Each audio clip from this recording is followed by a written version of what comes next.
Now we have our ultimate and final keynote panel, which will feature, of course, someone that needs no introduction, and yet I will introduce him nonetheless.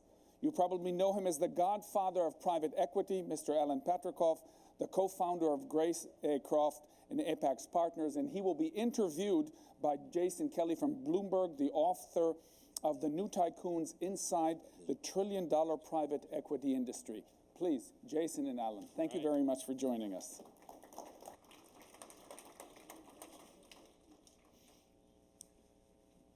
Hello, everyone. So we're all that stands between them and a drink, Alan. I'm not sure then. Let's leave now. Yeah. Well, thanks for being here today. A lot to talk about in the world, but in the world of venture capital, what's the most exciting thing right now? Let's start there. Well, everybody's excited about machine learning and artificial intelligence, and my friend here who just said to me you had a speaker who tried to explain the difference between the two.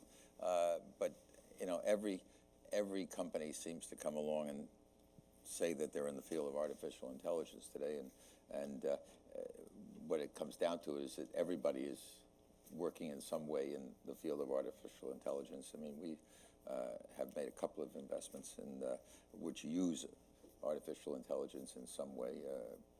One in particular is a company called WorkFusion, which is taking that technology and replacing a lot of workers. I mean, on the one hand, we have our president, our esteemed president, talking about bringing jobs on, and at the same time, as this technology, which by the way has been around for a long time, I invested in the first artificial intelligence. They called themselves an artificial intelligence company, which I just looked up recently. It was a company called, I knew the name, it's called Symbolics, but it was 1984.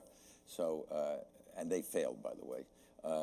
But that was such a hot company for a while, and now we're back again, you know, 30 years later.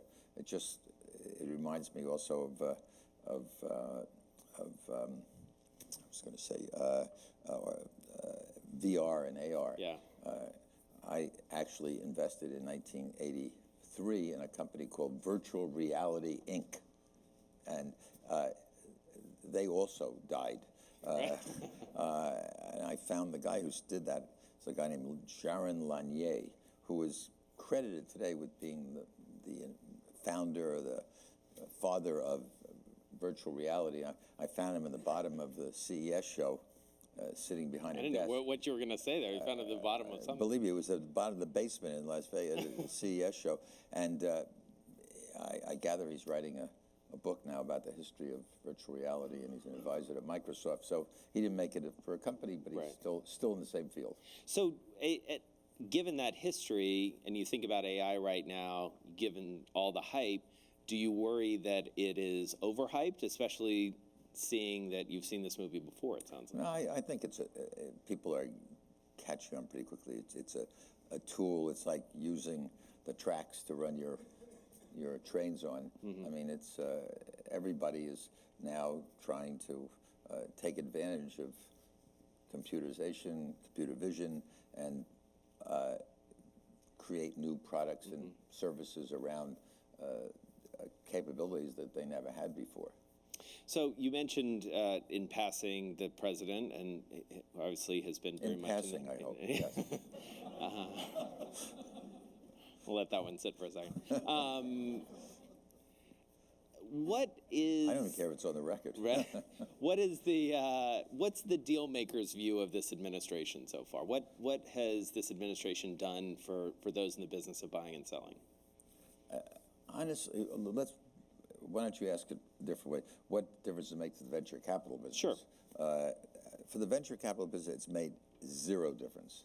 I only say that because I was just asked on Bloomberg last week, what is the impact of Donald Trump's presidency?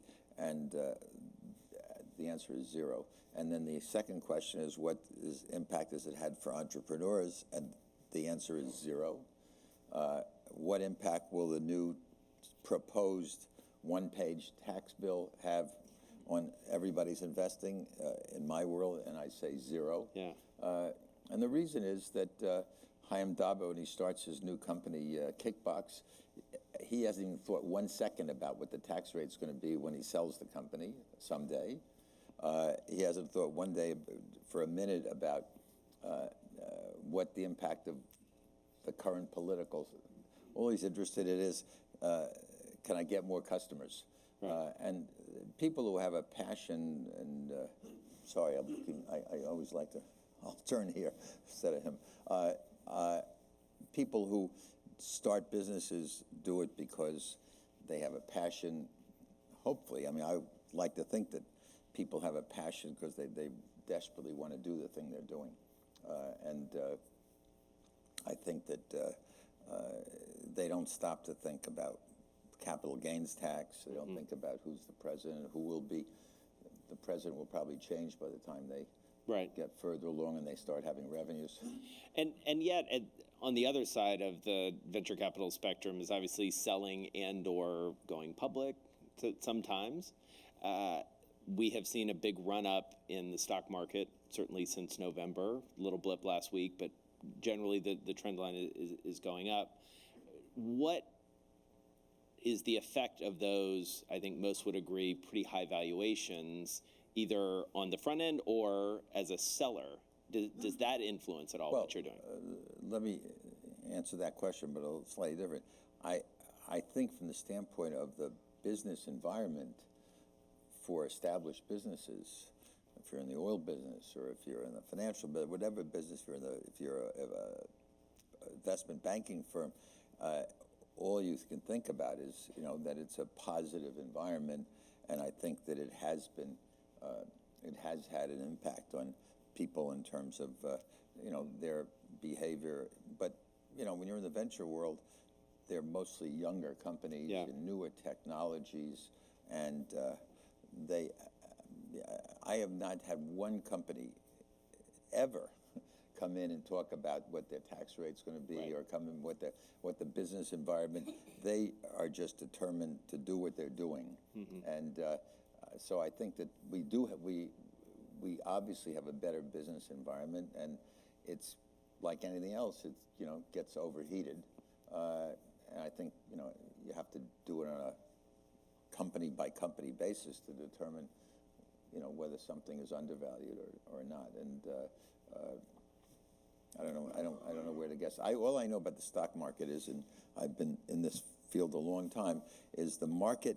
By the way, I said this in November when Donald Trump was just elected. I said, I can't imagine how the stock market is going to go up, because stock market investors hate uncertainty. They hate surprises. And Donald Trump's middle names are surprises. I mean, every day is a surprise. And so the market behaves contrary to what you would normally expect. And what I've said is really true. The market does not like to get us. What happens. The earnings come off 2 cents off what the projections were, and the stock goes down 20%. So you're a smart guy. So what's the disconnect? I think that there's a lot of euphoria. People think that under a Republican administration, which supposedly controls the House, the Senate, the executive, that it's going to be more hospitable to business. And the things he's said, whether they can be implemented is another story. I take great exception with the possibility of anything's, coming to reality. And I don't think the Affordable Care Act is going to be destroyed. I think it's going to be modified. I hope that Dodd-Frank is not destroyed, but is modified. And I think that, our system of government is a pretty good one, and somehow or other it works. It's worked for 200 years. I think that a lot of the stuff that he wants to do that are extreme will have some moderation. Even the EPA, which he'd like to destroy. I mean, God, he wants to destroy everything. He wants to pretend that everything that Obama did for 8 years didn't happen and wipe it all out. And I don't think it's going to happen. But there will be changes. There probably should be. And so if you are an entrepreneur, as many people are in this room, or an investor who is backing entrepreneurs, what do you just put your head down and keep going? And kind of ignore the noise? What's the best way to just- cope in an uncertain environment? You stay in the game. Monday is our heavy day of business. All venture capitalists, they all meet Monday. You talk about the deals that are in. You have presentations, and that's where you spend Monday. Unfortunately, I came right out of the meeting. I left; it wasn't even finished, and I came over here. And we had this week. I think we had a low week, but I think we had 45 new deals, and we had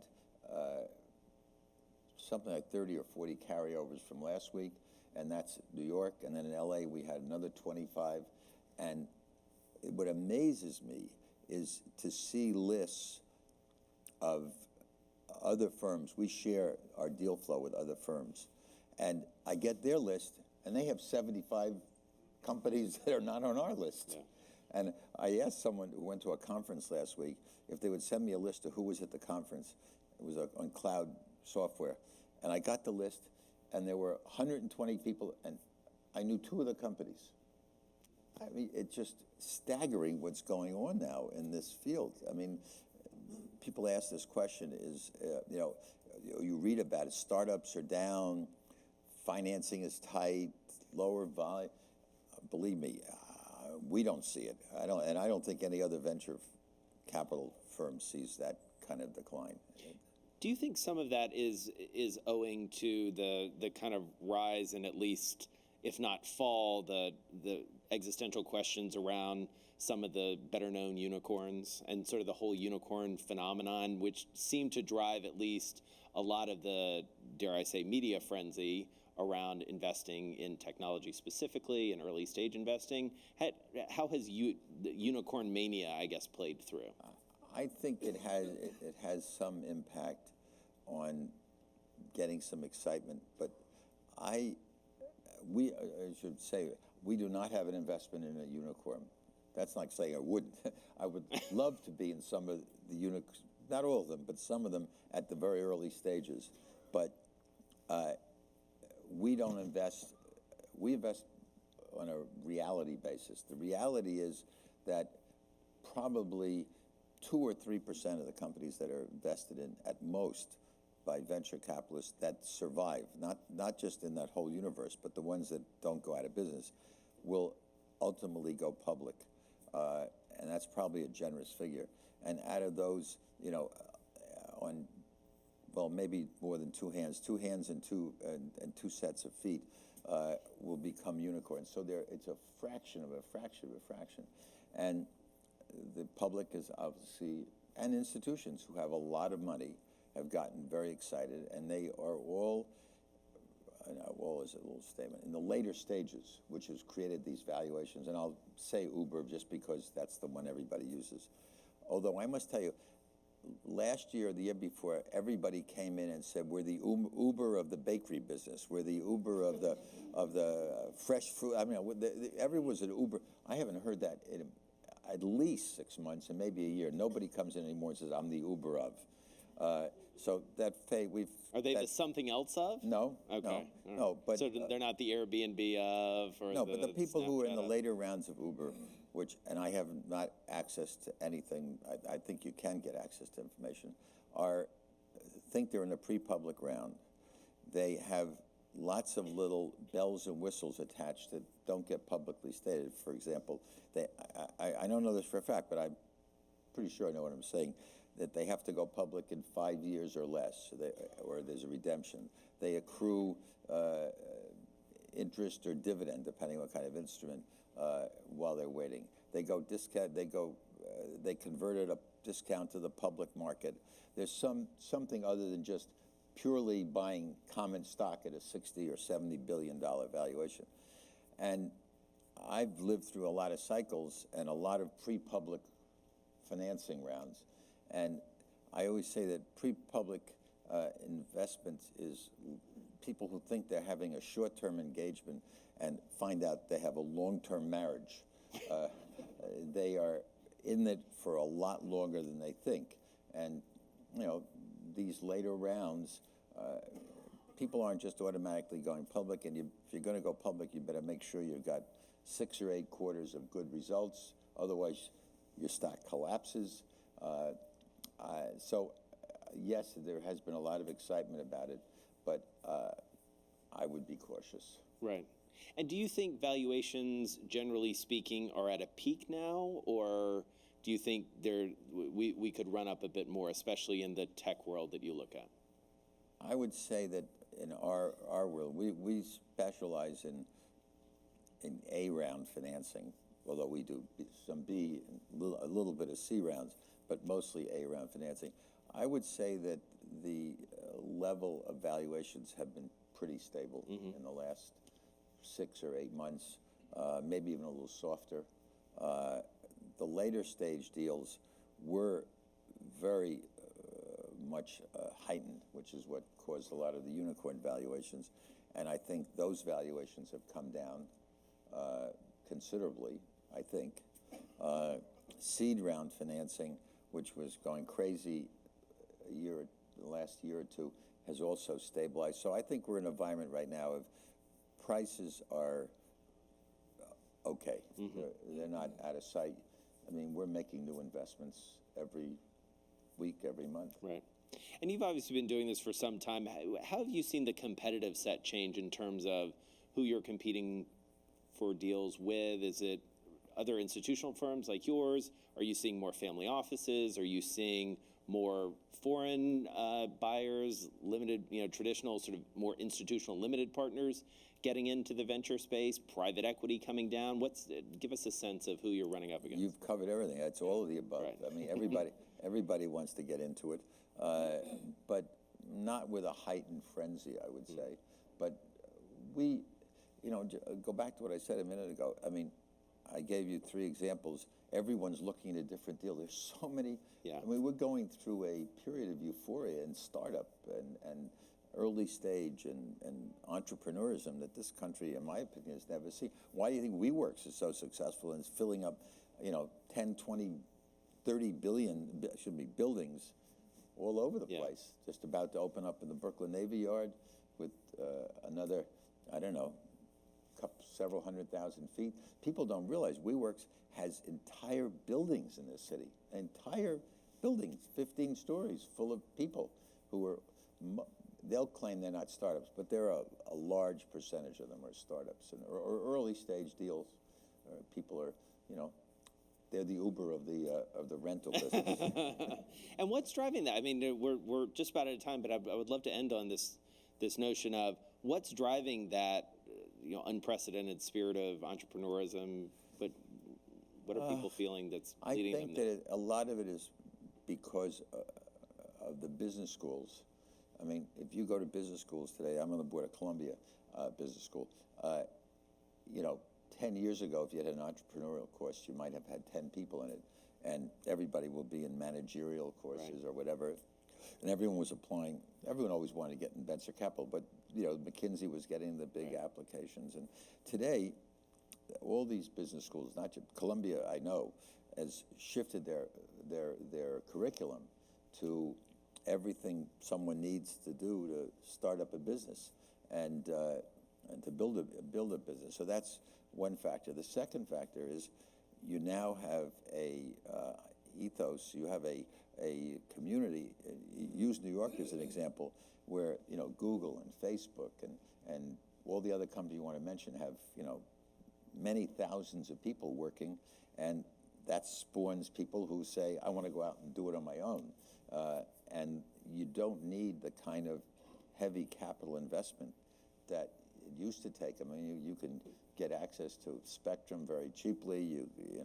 With the mobile world, you can get access to AWS or cloud computing. It costs you virtually nothing. You don't have that fixed investment. So it's cheaper to get into business today than it used to be. And there's an excitement. Everybody wants.